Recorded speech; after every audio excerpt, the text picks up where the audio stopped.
AGI, or artificial general intelligence, refers to a hypothetical future AI system that can perform any intellectual task that a human being can, while AGI has the potential to bring about a wide range of benefits, such as improved automation, scientific research, and medical advances. It also poses significant global vulnerabilities. Okay, I didn't say that. It was ChatGPT. When I asked Chat what is the relationship between AGI and global vulnerability, I'm just giving you the short version. It was a much longer version, but that's what GPT said. Okay, so Neil Bostrom is from Oxford University, defines an existential risk as threatening the premature extinction of Earth originating intelligent life, or the permanent and drastic destruction of its potential for desirable future development. This can be applied to the environment, to nuclear, to pandemics, and perhaps a few other vulnerabilities. Last year, over 700 top academics really, and researchers on AI stated that there was a 10% or greater chance of human extinction from future AI systems. Most scientists and other intellectuals thought AGI was a concern for future generations. I will return to that. But then GPT-4 came only just a few weeks ago, that is able to produce its own code and autonomously reflect and improve its behavior.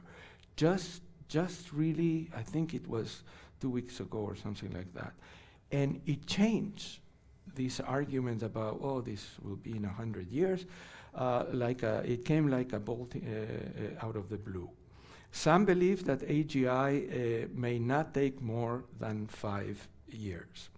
So let me start with some definitions, and then I will move forward to deal a little bit more at the theoretical level. AI, like probably most people in the audience know, is the capacity of computers and other machines to exhibit or simulate intelligent behavior. There are two types of AI. Reduced AI is applied to specific functions, such as making predictions, military robots, self-directed vehicles, medical diagnosis, developments of vaccines, and algorithms that allow corporations to hack our brains, what Shoshana Zuboff called surveillance capitalism. AI uses maybe benefit humanity, but others may be very harmful and immoral, like robots taking our jobs and algorithms making decisions in war. This is just AI, okay? AGI involves deep learning, a type of AI machine learning that imitates how humans gain knowledge. Deep learning is when the algorithm perfects itself in ways that humans never thought before. At the low end, AGI may involve multiple tasks simultaneously. At the highest end, AGI means mimicking the neocortex, the whole enchilada, as I call it, and all brain functions and transcending them. Therefore, if applied to machines in the future, it can threaten not only world order and human well-being, but also what it means to be human. And this is one of the main things that drive me to study AGI. One of the things that can happen is that more intelligent agents with much more knowledge may exist together, or, here is a dystopic image, but instead of humans. The more powerful the computer is, the more likely it is to get to AGI. Quantum computers, when they are out, will boost AGI development. But while computers beat individuals in computing speed, AI has not reached the stage to have human values, and consciousness is a mystery. Consciousness, whether consciousness is necessary for AGI or not, is debated among scientists and philosophers and others. Advances in biological engineering on how the human brain works help AGI development and are already giving us a promo on its future development. And this is generative AI, such as GPT-3, 4, and now Auto GPT. And it can do lots of things. Probably many of you have tried it. Generate, edit, iterate, text, all kinds of creative sometimes and technical writing tasks, composing songs and many more things. Bill Gates said that GPT is the most important technological, actually generative AI, the most important technological development since 1980. He was responsible for the one that took place in 1980, so you know, he has always been a little bit self-centered. Because of the profound implications it's already having on society, several weeks ago, more than 2,000 scientists, overall 8,000 people, signed a petition for a temporary moratorium on developing the next GPT, which would be 5.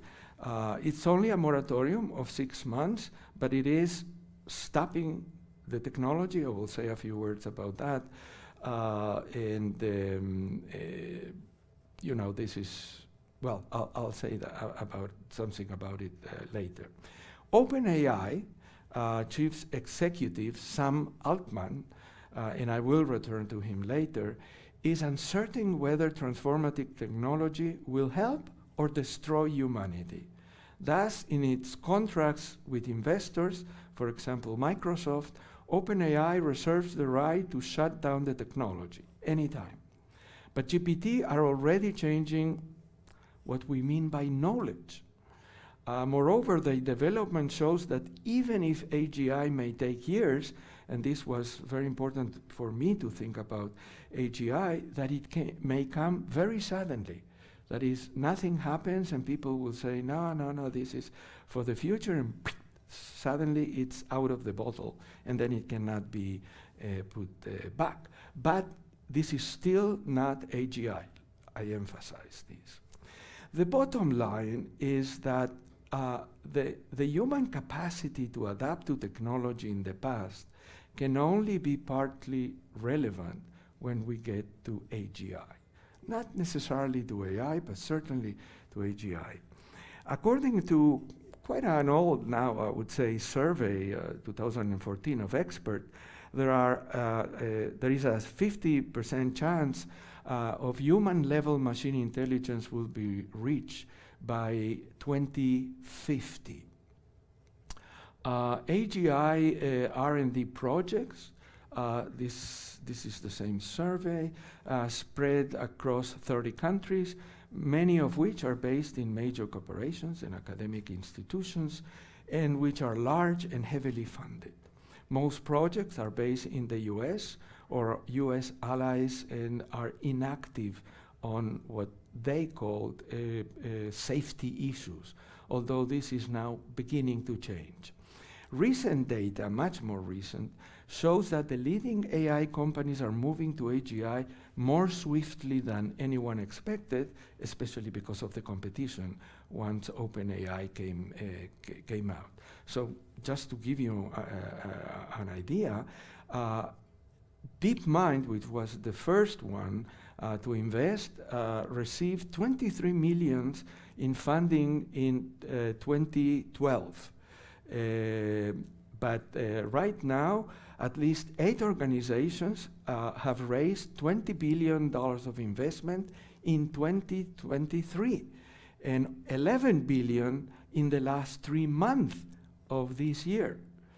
One of the 2 most significant projects are DeepMind, Google, which is building neural networks that mimic human short and long-range memory. At the beginning was short, but now it goes into long-range memory. The algorithm, this is very well known, beat a genius in the AlphaGo game in 2016. The other company is OpenAI. I mentioned it, based in San Francisco. Elon Musk funded it, but then he left, and Microsoft began funding it with $1 billion. Then there is a human brain project in the EU, about $1 billion a year. And then Facebook that has a smaller project named Common AI. Now, interesting enough, China has, as we know, 6, as we know, I mean, because this is not so easy to know, 6 projects. They are small, but they are in large organizations, so they can develop quite rapidly. I will go back to China later on. Now, the recent request for a moratorium on generative AI raises the perennial question of technological optimism and pessimism. Pessimists support it, optimists reject it. Many distinguished scholars dismiss the prospect of an advanced AGI. Some believe that AI cannot outsmart humanity. Others argue that human-level AI may come to exist, may be possible in the distant future, but it's too early to start worrying about it now. They say we have more urgent problems. But more and more scholars, some of the most distinguished in the field, worry that AGI could pose a serious or existential threat to humanity. Some experts, including in international relations, argue that technology does not deterministically cause, but only affords. Technological affordance is the technological potential that comes from interactions with practice, thus creating the conditions for specific forms of human agency. But technology and practice are not ontologically separate. They do not interact in the general sense of the word. Technology is practice. It is always a potential, has meaning, and can be performed well or poorly. It organizes and structures actions. It embodies, act out, and refine background knowledge in and on material artifacts. This is my definition with Vincent Pouliot from 2011 of practices. AI is a set of practices and background knowledge, meaning that generates strategies, politics, economics, organizations, identities, and much more, thus political actions. Okay, so as they say back in the US, Houston, we have a problem. And the question is how to deal with this big train that is coming against us. Well, there are a lot of solutions being proposed. From my understanding, they are mostly unfeasible. But it's good to think about those solutions. Alan Dafoe and Neil Bostrom again suggest institutional global governance, more sort of traditional level global governance. But our level of global governance, as you well know, cannot solve many problems, even much smaller problems. We really would need a world government which is unachievable and undesirable, I should add, goal. Others think about law, outlawing AGI, or that international law can try at least to deal with this problem. Stephen Toop, who was my boss back in Toronto, is just publishing a book with Cambridge arguing that. Posner saying that maybe legal review boards can provide a measure of solutions. Scientists and philosophers' solution of choice is programming AGI with human values. They call it value alignment. That's really big in the AI business. Alignment refers to the idea that the goals and values of advanced AI systems should be aligned with those of human society so that this system act in a way that they are safe and beneficial for humans. So far, AI companies are not investing many resources, maybe at 10% on alignment as opposed to everything else. Stuart Russell, a leading computer scientist at the UC Berkeley, argued that, and I quote, AI research has focused on systems that are better at making decisions, but this is not the same as making better decisions, end of quote. Now, what is the problem?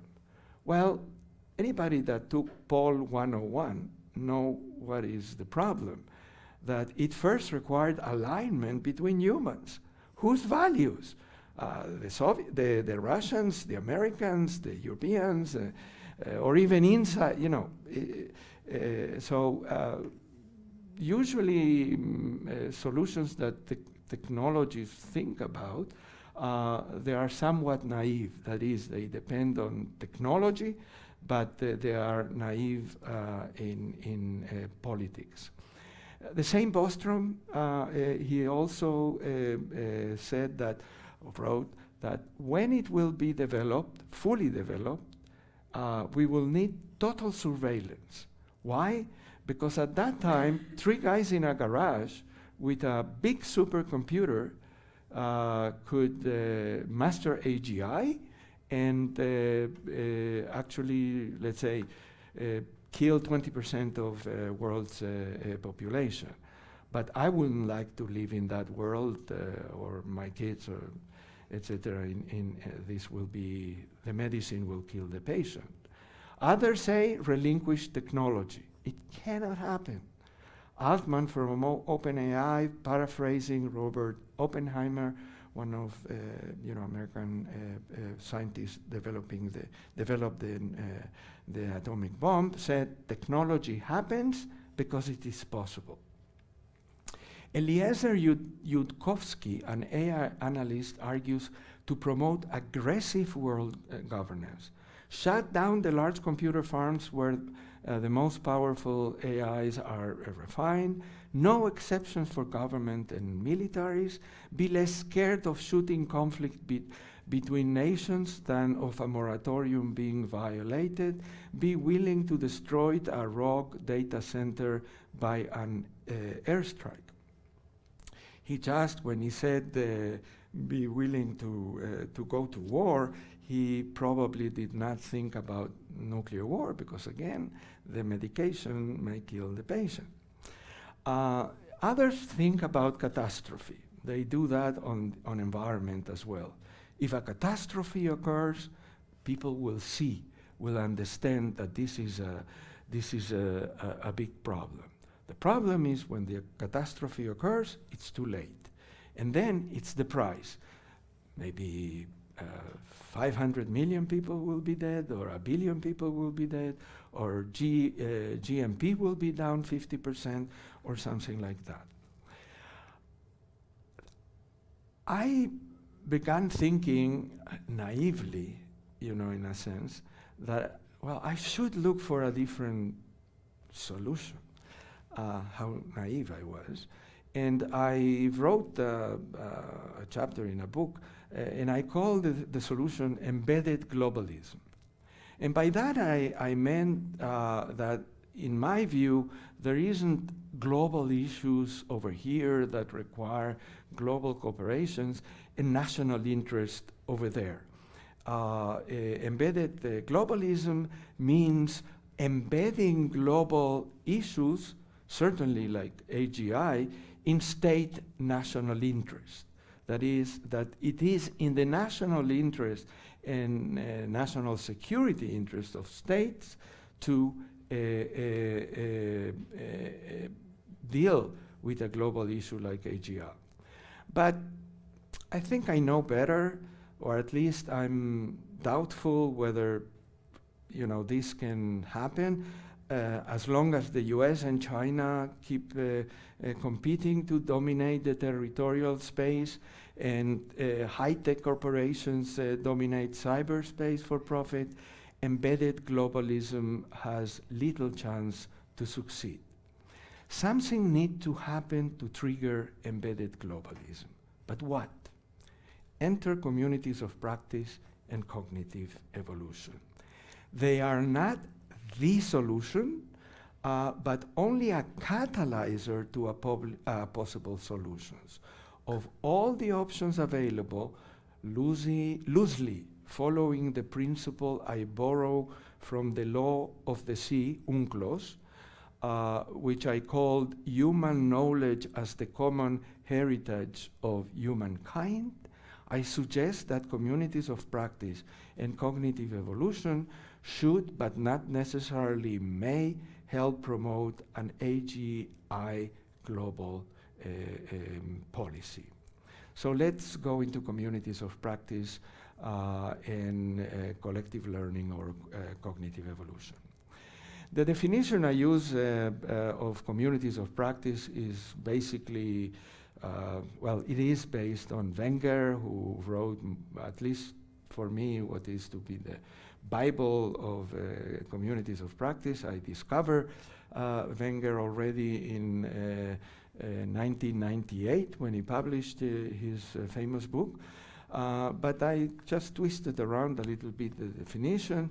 Communities of practice are domains of knowledge that constitute communities of engaging practitioners bound by a shared interest in learning and performing shared practices. So it has three components: domains of knowledge, communities, and practices. Sustained by a repertoire of common resources, these practices embody the community knowledge and confers on practitioners the dispositions and expectations necessary to cultivate governance and shared values and to legitimize authority. Becoming part of a community practice engenders a shared identity and allows for learning and engaging in mutually negotiated joint enterprises. Encapsulating what has been called recently the multiplicity of international social relations and their diffusions through practices, international communities of practice exist in diplomacy, security, development, humanitarian aid, regional integration, and much more. More than mere groups of people acting together, they refer to social processes of negotiation of meaning, competence, and background knowledge that are often informal. Moreover, they do not necessarily correspond to the reified structures of institutional affiliations and their boundaries. Often, such as in the case of superintelligence governance, future, there are constellations of communities of practice. At their boundaries, practitioners create and discard new knowledge and practices. Now, there are basically two kinds of communities of practice. When I brought the concept to IR, that was back in 2005, I brought it in the sense I just said a minute ago. It is about processes, spontaneous communities of practice made of practitioners. They are real, ontologically speaking, but there are also analytical, and they play a role. I'll say a word later in the theory of cognitive evolution. But the other type is cultivated. This is how it started. It started in business administration, in knowledge management, in corporations, the World Bank, and then various other international organizations. So people think about a goal, and so let's create a community of practice in order to deal with that goal. Now, the community or the constellation of communities of practice I'm going to mention soon is a hybrid of both. Now, the question probably you may be asking, who needs the concept of community of practice when we have networks or international regimes? Whereas networks are often interpersonal, intergroup, and interorganizational relationships through which information flows, communities of practice involve social communication of knowledge through which practitioners negotiate meaning and develop their distinctive identity. I'm not saying network theory is not useful, but I'm saying that communities of practice have perhaps more, a value added, certainly in ontological sense, but also in a more, I would say, dynamic sense. Now, communities of practice focus on emergent dynamics within social configuration of knowledge. So it means that, and I'm talking about international regimes, that norms, rules, and principles do not merely converge around actors' expectations and action, as in international regimes, but they constitute them. They create a shared understanding and language that helps the community to align their practices and values, leading to more cohesiveness and effectiveness. Now, information, not knowledge, I mean, they are related, obviously. Information communication is essential in learning and contestation in between communities of practice. To understand why, we should understand practices as the media through which information flows in communities of practice and constitute the social world. Practices are, paraphrasing Karl Deutsch, many of you know that, the nerves of government. But misunderstandings and deliberate subversion of facts, post-truth, may cause what Claude Shannon back in 1948 called friction. While friction may interfere with information exchange and transmission's fidelity and accuracy, communication of information through shared practices can potentially help reduce uncertainty and disorder, or as real scientists tend to call it, entropy, although never avoid them altogether. When thinking about the communities of practice interested in regulating superintelligence, I borrow from the so-called Dutch diamond, a core element of Dutch development cooperation policy, as revised by the OECD, to create, and I quote, to create synergy among all stakeholders and between their different perspectives, practices, and skills. Practitioners usually described it as multi-stakeholder model. I don't want to say I hate that word, but I really don't like it. In this paper, I would like to suggest a global governance model for global problems such as AGI, which I call, well, you will not be surprised, communitarian world ordering. I believe it should replace the concept of international regimes and multilateralism, as in 3-4 countries through dialogue and diplomacy cooperating internationally. So this is synergies between states, civil society, corporations, and scientists. Scientists, corporations, and civic society plays as much a role as state now, sometimes much more important than what states are doing. So now let me say a few words, and I promised only a few words, because I could talk for several hours, what cognitive evolution is. Cognitive evolution theory argues that collective learning and contestation in and between communities of practice explain social order becoming, but at the same time stability and decay.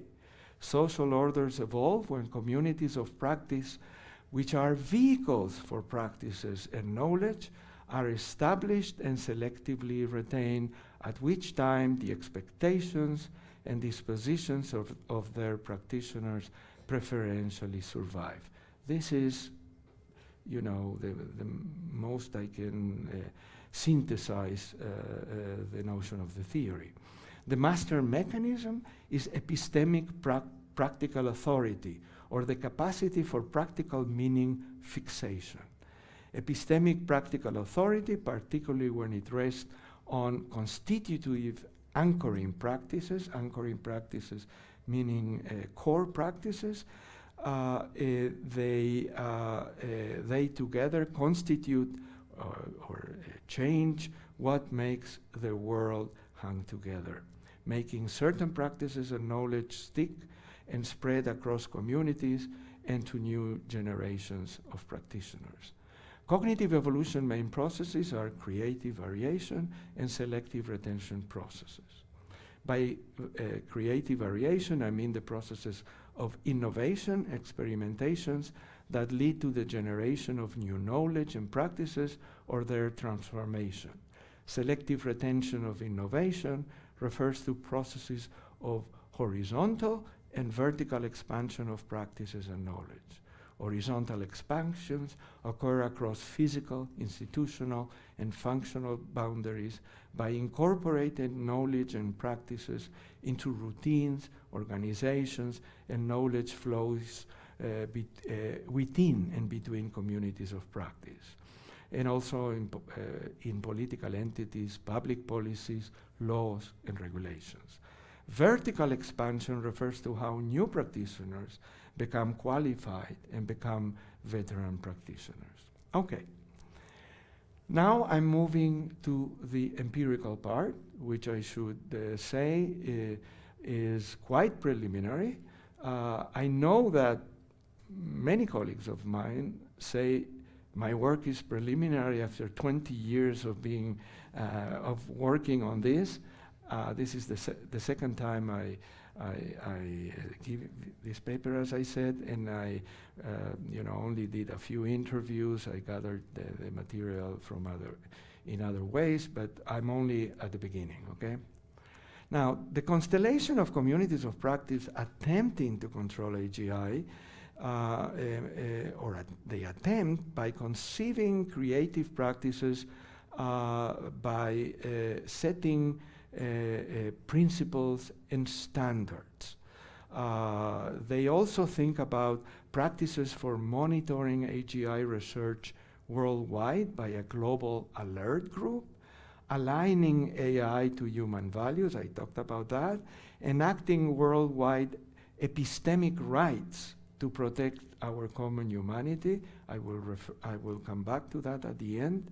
Coordinating moves among community of practitioners and world leaders, disseminating knowledge and information about how AGI can harm national interest, establishing global red lines, exchanging scientists, working in groups of major AI producers, and intrusive verification. In February 2018, the United Arab Emirates hosted the inaugural Global Governance of AI Roundtable. More than 90 leading experts, scientists, and practitioners attended. Stuart Russell, I mentioned already, but he's one of the driving forces of the communities of practice I'm talking about, suggesting developing an AGI taboo, loosely following the example of the nuclear taboo set during the Cold War. To do this, communities of practice practitioners should undertake a global campaign to impress governments, business leaders, and the public that the dangers of AGI for all nations is enormous, and they far outweigh the narrow national interest benefit. Some experts believe that there will be a race to be the first in developing AGI, and so they would like to lock the advantage. But to me, this notion is questionable in the long term. Once the AGI genie is out of the bottle, being first or exclusive will matter only at the beginning. In the long term, it may be non-human superintelligence machines vis-a-vis human beings. Other practices suggested at the conference, including setting regulatory sandboxes, quote unquote, a narrowly defined zone in which to test the technology in a real world environment, such as, for example, CERN, regarding, you all know CERN, but that's the model, or alternatively, once achieved, making AGI available to any nations.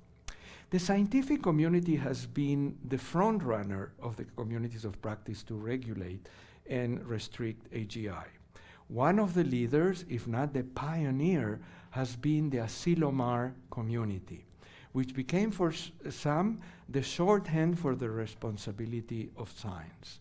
In 1975, a conference on recombinant DNA molecules took place in Asilomar, California, beautiful place, and they agreed upon guidelines about dangerous experiments such as cloning. The recommendations became the basis of a worldwide rules that are standing until today.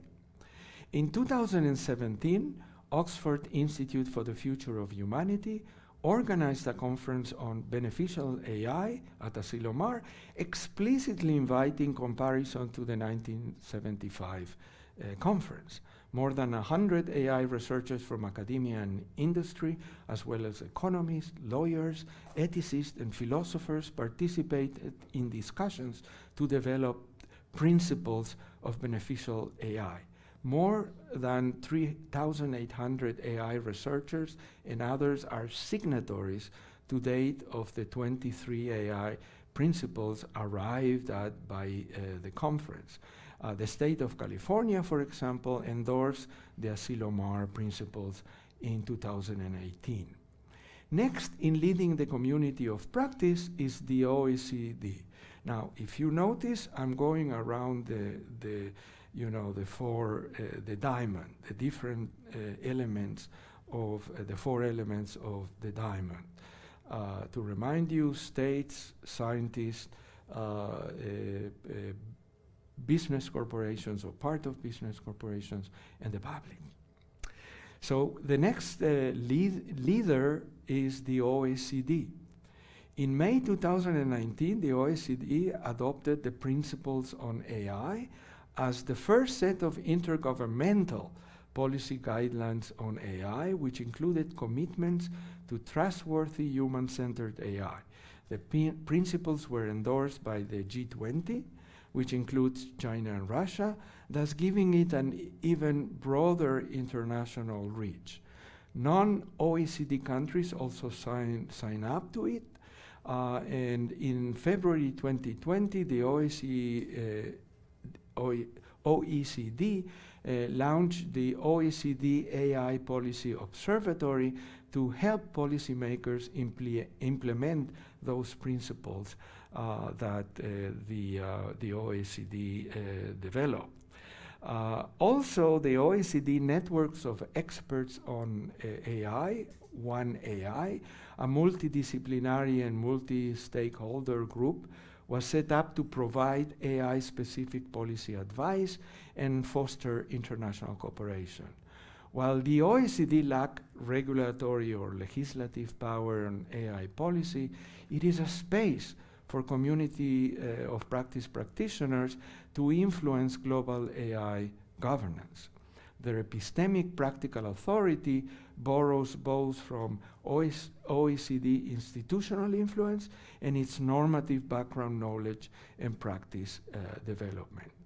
The OECD principles also serve as the basis for the work of the Global Partnership for AI, whose secretariat is in the OECD. The GPAI, as it's called, was officially launched in 2020 with 15 members, but other countries since then have joined, underscoring the partnership appeal and potential for expansion, and without going into detail, also aims for responsible development of use in AGI. UNESCO also identified 10 building blocks for setting, drafting, implementing, and evaluating policy processes to make AI humane and ethical. The UN has played only a minor role in empowering the communities of practice. In June 2020, as part of the UN Road for Digital Cooperation, which included recommendations for global AI cooperation for safe AI, Secretary General Guterres stated that his intention to set an advisory body on international AI cooperation, again, including states, UN entities, interested companies, academic institutions, and civil society groups. Also notable and not very well known is a community of scientists, philosophers, and other experts, many of whom work for the largest AI corporations, generally known as the Rationalists or effective altruists, who believe that superintelligence may pose a danger to humanity. Many community members believe in what they call long-termism, an ethical stand that prioritizes improving the long-term future. By blogging, writing books and articles, founding institute, for example, at Oxford and Berkeley and others places, and learning together, they managed to penetrate Silicon Valley and the major AI corporation. A member of this community, Eliezer Yudkowsky, who himself in 2005 created the so-called Machine Intelligence Research Institute, played a key role in creating OpenAI and DeepMind. In 2010, Yudkowsky persuaded Peter Thiel, co-founder of PayPal, to create DeepMind, which Google later bought. Most notable is Sam Altman, who became OpenAI CEO and GPT alma mater. He believes that while superintelligence may be a force for good, it also may destroy humanity, as I said. But so he's supporting the rationalists, thus playing an important but mystifying role, because he's the guy doing it, and in a sense creating enormous damage. But at the same time, he belongs to this community that says that maybe what he is doing will destroy humanity. Business corporations indirectly participate in AI global community, but the practitioners in corporations act subversively, driving community of practice pressure. As a lawyer working for Microsoft told me, some practitioners are trying to steer AI development toward more secure and ethical directions. This was a situation that happened in Google, where Google went through a crisis, and because many of their workers were saying that what Google was doing was dangerous, but it didn't help, so with little success. AI corporations also directly joined the campaign for a humane and ethical AI, but only to reduce public fears. And so they the main big companies set something that is called Partnership on AI, and right now it includes more than 50 members organizations. Civil society has played an important role to regulate AI superintelligence research and development. Most notable have been universities worldwide and institutes and centers that they share with the rationalists their existential fear and support legal, technical, and transnational political practice to control superintelligence development. I can mention the Center for Human Compatible AI, the Future Society, the Center for the Study of Existential Risk at Cambridge University, and many others. The Institute of Electrical and Electronics Engineers Standard Association is also involved in this community. It established the Open Community for Ethics in Autonomous Intelligence Systems in 2018, and now it gathers 70 organizations. While the EU has invested $1 billion on AGI research, as I said, it has chartered the so-called European Third Way for AI development, which means human-centric, ethical, and trustworthy. The EU passed important legislation in 2018, and just a few months ago, at the end of 2022, to regulate corporations, thus being the most advanced organization to control corporation. This is the GDPR and the DMA. But only now they started to debate on what they call, and they want to issue even this year, the AI Act. The AI Act did not involve AGI, but because of, or thanks to Oxford Institute for the Future of Humanity initiative, it now considers how to regulate AGI. Already more than a dozen governments have announced national AI initiative. In 2022, the Biden White House released the Blueprint for a Bill of Rights. It includes, for example, a section on human alternatives to machines. The US is, however, struggling to control the corporations, most of them which are Americans, and there is a big domestic politics division between the GOP and the Democrats, and this makes it very difficult. Canada was one of the first countries to have an AI policy, and now they are debating a new document that is much more stringent on AI, and AGI. China, by the way, he passed this so-called new rules that are also more stringent than those of the EU and the US. Now, the question is why? I'm not sure, I haven't done enough research to be able to, and I don't know whether I will be able to answer this question, but I read that one of the things that China fears is that if they develop AGI, they will lose control of their own people. And controlling their own people is almost sacred, or sacred for the Chinese ruling government and elite. And they also cooperate at international conferences with leading universities and research centers, and expanding China's role in figuring out technological standard and actively wanting to participate in AI governance. Very recently, a Chinese student asked me to guide him in a PhD thesis that deals with communities, epistemic communities that are inside inside China. Now, And coming toward the end, I'm saying just so to wake you up a little bit. The fragmented nature of the community of practice activities may be considered an unsurmountable problem, mainly if one takes a legal or a classic organizational approach.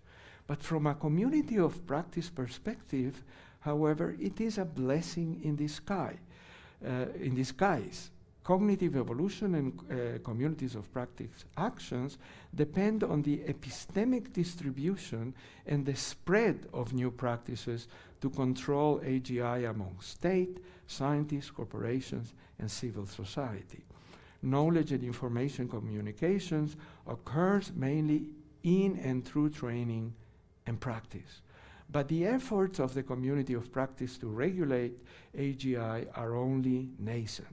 While there is mutual engagement and government, industry, and scientists take part in the effort I mentioned before and share a joint enterprise, at the same time, the repertoire of power resources is quite limited.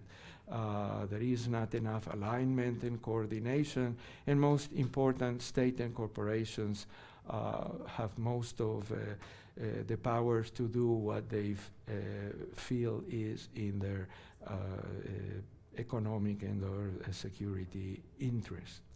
The resistance of powerful state aiming to develop AI and of corporate leaders is so intense that those people who are inside corporations trying to influence from the inside haven't had too much success so far. The politics of cognitive evolution in communities of practice to restrict AGI will require enormous effort. But what I want to emphasize that the time is now. This is, this is what happened with the environment. If they think that they have time to wait another 10 years or so, it may be too late. To conclude on a different note, democracy, in my view, is a necessary condition to prevent AGI world vulnerability. The relationship between technology as practice and systems of rule, such as democracy and authoritarianism, is critical. My take on this is based on Arthur Koestler, a book called Darkness at Noon. At every leap of technology, let alone transformative technology, the masses are uncertain about what is in their interest. It may take decades until the masses catch up. AI increases uncertainty and angst among the masses, although most do not understand this. Angst is associated with populist authoritarianism, which, while enhancing the certainty of populist leaders' followers, increases uncertainty worldwide and constrains global corporations to address global issues such as AGI. Authoritarian leaders may take mobilization to control research on AGI as part of the elites and experts' machinations. They do nothing to prevent world vulnerability. Also related to democracy and AI is the concept of epistemic right, which was coined by Shoshana Zuboff. This is the inalienable entitlements to learning and knowing. Epistemic rights refer to the positive right to be told the truth and the negative right not to be lied to. Epistemic rights include the justification of practices protecting human rights, such as accessing the internet, safeguarding from surveilling capitalism, encryption, cybersecurity, self-determination, and the right to be forgotten. GPTs, and more so, superintelligence, in the future will rob humans' entitlements to learning and knowing. Machines will do that. But this is the subject for another lecture and perhaps a chapter in my future book. Thank you very much.